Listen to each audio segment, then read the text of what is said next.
పంపిస్తున్నారు, ఏం పంపిస్తున్నారు? గవర్నమెంట్ కి తెలిసి ఉంటుంది, ఇంకెవరు పంపించేది ఏం తెలుస్తుంది? మరి మీరే చెప్పాలి, నాకు తెలియదు. అదే తెలుసుకోవాలి మరి. ఎటువంటి ఏం తెలుసుకుంటారు? ఉన్నామంటే మరి పశ్చిమ గోదావరి జిల్లా తెలుగు మొన్న వచ్చినట్టున్నారు. ఈ మధ్య రాలేదు అని నరసాపురం వచ్చాను.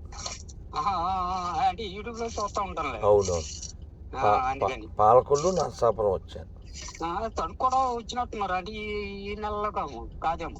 లేదు, అంటే తణుకు ఒక 3-4 నెలలు అయి ఉంటుందిలే. చెప్పినాను.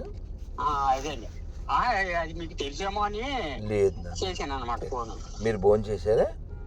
ఇప్పుడు భోజనం చేయడం ఏంటండి, ఇప్పుడు 5:30 అయిపోతుంది. 4:20 అయింది. అవును, అది పొద్దున్న 12కి భోజనం చేసేస్తాను. మీరు అదృష్టవంతులు. రోజుకి ఎన్నిసార్లు భోజనం చేస్తారు? పొద్దున్న టిఫిన్ చేస్తాం, మధ్యాహ్నం 12-1 గంటలకి భోజనం చేస్తాం, సాయంకాలం భోజనం చేస్తాం. అబ్బా, అంటే మీకులాగా మరి మాకు టైం అది మీకే మీరు అదృష్టవంతులు. మీరు చక్కగా రోజుకి 3 సార్లు తినగలరు. నాకు ఒకే భోజనం చేస్తాను. ఆ భోజనం కూడా ఇగో ఇప్పుడు 4:22 అయింది, అవ్వలేదు, ఇంకా కారులో ఉన్నాను. అది తినం కదా మీలాగా. ఒక భోజనమే ఇప్పుడు వెళ్ళాలి. కాదన్నా, ఇప్పుడు నేను హాస్పిటల్కి వెళ్ళాను, ఏదో డెంటల్ డాక్టర్ దగ్గరికి. ప్రసాదాలు నేనే అలాగ పెట్టి వచ్చాను. అర్థమైందా? అది సరే. ఎంతకేను నువ్వు ఏ చర్చికి వెళ్తున్నావు చెప్పలేదు. మీ చర్చ్ పేరేంటి? లోతరన్. మీ పాస్టర్ గారి పేరు? ఆయన పేరు పెద్ద కాంటాక్ట్ లో ఉన్నాను. అదేంటి నాన్న, ఇప్పుడు మీరు దశంభాగాలు ఇవ్వాలి కదా ఆయనకి.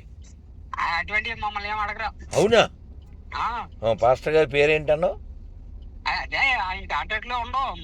కాదు నాన్న, ఇప్పుడు నువ్వు ఎక్కడికి వెళ్తున్నావో పాస్టర్ గారి పేరు కూడా తెలియకుండా ఎలా నాన్న? చర్చ ఎంతమంది వస్తారు? 1000 మంది ఉంటారు. ఎక్కడ? భీమవరం చర్చికేనా? భీమవరం ఏంటి లోదన ఎక్కడ ఉంది అది చర్చి? కాదు, భీమవరంలోనా తాడేపల్లిగూడెం? తాడేపల్లిగూడెం కూడా ఉంటుందా? మా బంధువులు ఇంటికి వెళ్ళినప్పుడు ఇక్కడికి వస్తాను తాడేపల్లిగూడెం. అయితే పాస్టర్ గారి పేరు తెలియదు అంటావు. నువ్వు మరి ఎప్పుడు చెప్తావు తెలుసుకుని? అంటే నేను ఇక్కడ ఒక ఆయన, ఒక నెల్లూరు అబ్బాయి క్యాబ్ తోలుతున్నాడు, అతను మతం మారుతా అంటున్నాడు, అతను కూడా గొర్రె అయిపోతాడంట. అందుకని మీరు అది నెంబర్ ఇస్తే పాస్టర్ గారిది, ఇతను కూడా గొర్రెని చేసేద్దామని. కాదు నాన్న, ఇప్పుడు కాదు మరే